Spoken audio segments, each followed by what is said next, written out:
Hello friends.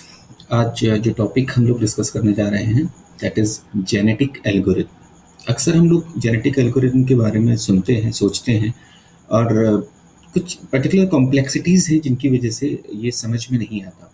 तो basically इस topic में हम एक इजी एक्सप्लेनेशन लेकर चल रहे हैं कि बेसिकली जेनेटिक एल्गोरिथम है क्या, और इसके सेकंड पार्ट में हम ये डिस्कस करेंगे कि जेनेटिक एल्गोरिथम को कैसे हम इम्प्लीमेंट करते हैं इन अ प्रोग्राम।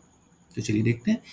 पहली चीज जो जानने वाली या समझने वाली बेसिक रिक्वायरमेंट है दैट इज कि नेचर में इवैल्यूएशन कैसे हुआ या किस तरीके से नेचर काम कर रही है।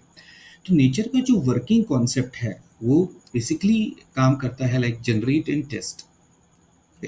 Generate and test for survival of fittest. तो जनरेट एंड टेस्ट का क्या मतलब हुआ? आप यहाँ पे इस डायग्राम को देख रहे हैं, ये नॉर्मल एक फूड चेन है। इस फूड चेन में यू आर सीइंग कि particularly like this deer is here. Okay, तो सबसे पहले ये घास खाता है, फिर जो वुल्फ है वो डियर को खाता है। तो आपस में इनमें एक इंटरलिंकिंग है। ओके, तो नेचर क्या कर रही है, वो जनरेट कर रही है इनको। सपोज उन्होंने डियर को नेचर ने जनरेट किया और इस जनरेशन के बाद वो इसको टेस्ट कर रही है कि क्या ये नेचर में रहने लायक है कि नहीं है। How it is tasting? By this wolf. तो वुल्फ इसको खाता है, तो उस केस में ये अपने आप को बचाने की कोशिश करता है। तो that is what the survival. तो सर्वाइवल ऑफ फिटेस्ट का मतलब हो गया कि जो इनमें सबसे बेहतर होगा that will be survive in nature.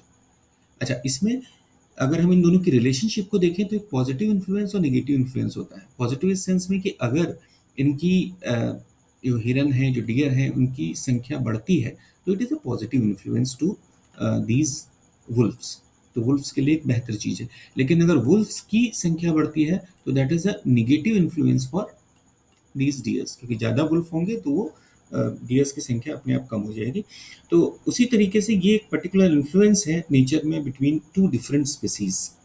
तीसरी चीज जो देखने वाली है वो है कि competition with in the population of ecosystem. यानी कि जो अभी जैसे हमने डिस्कस किया कि जो वुल्फ होगा वो डियर को कैच करने की कोशिश करेगा, या लॉयन है वो डियर को कैच करने की कोशिश करेगा। और जो डियर्स होंगे, डियर की एक पॉपुलेशन होगी, वो डियर की पॉपुलेशन क्या करेगी, अपने आप को बचाने की कोशिश करेगी फ्रॉम दैट प्रीडेटर। तो वो उसको जब बचाने की कोशिश कर रही है तो उनमें आपस में कंपटीशन है। कंपटीशन ये है कि मान लीजिए 50 हिरन का झुंड है और उस पर एक लॉयन अटैक करता है या एक वुल्फ का झुंड अटैक करता है। तो what will happen, they all will try to escape. वो सब के सब भागने की कोशिश करेंगे और उसमें जो सबसे बेस्ट होगा, जो सबसे फिट होगा वो बच जाएगा, और जो सबसे वीक होगा वो पकड़ लिया जाएगा। तो this is what the competition between the population of ecosystem. Okay, तो आपस में कंपटीशन है इनके बीच में। और स्पीसीज के बीच में भी कंपटीशन है। स्पीसीज के बीच में यही कंपटीशन चल रहा है कि उनमें से कौन आपस में सेव होता है, बचता है। ओके, तो नॉर्मली अगर हम इकोसिस्टम में कंपटीशन की बात करें तो ये नॉर्मल कंपटीशन चल रहा है, राइट। तो जो आपका वुल्फ है वो डियर को खाने की कोशिश कर रहा है, और फर्दर कोई ऐसा प्रीडेटर है जो वुल्फ को पकड़ने या मारने की कोशिश करता है। तो एक फूड चेन में एक दूसरे पे डिपेंडेंट है, इनके बीच में आपस में कंपटीशन चल रहा है। इंटरनल कंपटीशन में क्या हो रहा है कि आपस में जो स्पीसीज है यही एक दूसरे से कॉम्पिटिट कर रहे हैं कि कौन ज़्यादा बेस्ट है। तो जो ज़्यादा बेस्ट है वो सर्वाइव करेगा, that will be the survival of fittest, जो डार्विनियन सिद्धांत है। तो पर्टिकुलरली हम यहाँ पर ये देख रहे हैं कि नेचर में हर कोई, नेचर का बेसिक कॉन्सेप्ट जो है वो एक इवेल्युएशन है लोगों में कि अपने आप को इम्प्रूव करो। Till you are not going to improve yourself, तो तब तक आप अपने आप को बचाने में सक्षम नहीं होगे। तो डे बाय डे जैसे जैसे ये चीज़ें चलेंगी, ये डियर की पॉपुलेशन अपने आप को इम्प्रूव करने की कोशिश करेगी, और अपने आप को इम्प्रूव करते ही इनके अंदर कुछ डीएनएस में चेंजेस होंगे। उसके बाद जब दो डियर्स आपस में मिलकर एक तीसरे पॉपुलेशन को जनरेट करेंगे तो जो अगली पॉपुलेशन आएगी उस पॉपुलेशन में वो चीज़ें एडवांस में एडिड होंगी, यानी अगली पॉपुलेशन ज़्यादा बेटर होगी पहले से।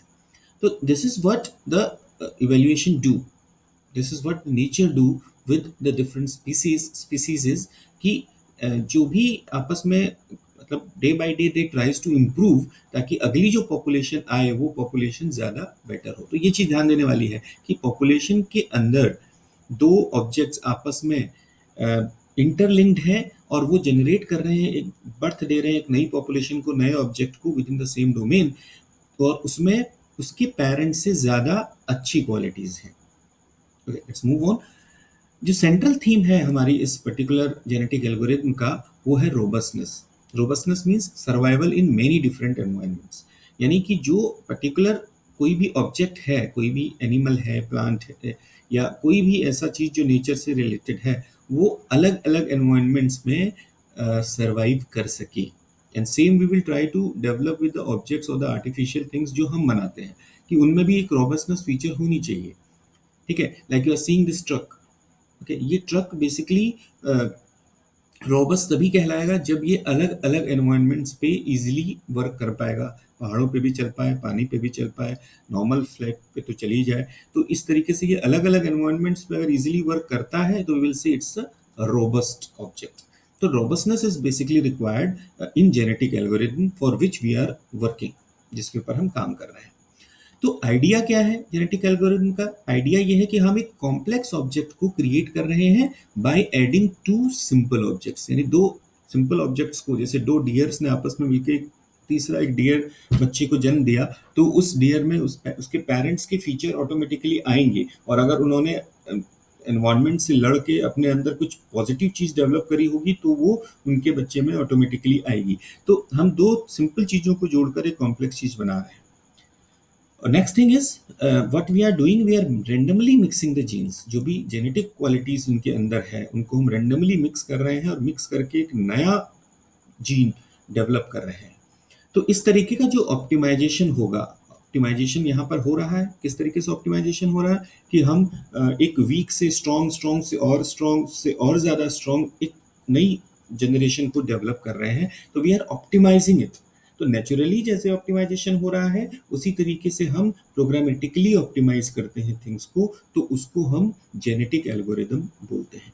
तो जेनेटिक एल्गोरिदम का बेसिक जो इन्फ्लुएंस है या जिससे ये जनरेट करी गई है, वो नेचुरल इवेल्युएशन प्रोसेस है कि किस तरीके से नेचर के अंदर जो स्पीसीज हैं वो आपस में जेनेटिक फॉर्मेशंस को डेवलप करती है और एक बेटर पॉपुलेशन को क्रिएट करती है।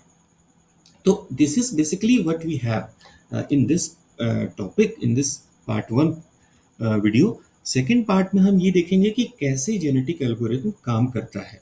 तो उसमें बेसिकली ये वर्किंग होगी कि what is the algo basically, और उसकी कंप्यूटराइज फॉर्मेशंस में हम किस तरीके से काम करते हैं। आई होप आपको वीडियो अच्छा लगा होगा। Please watch part 2 for better understanding of genetic algorithms.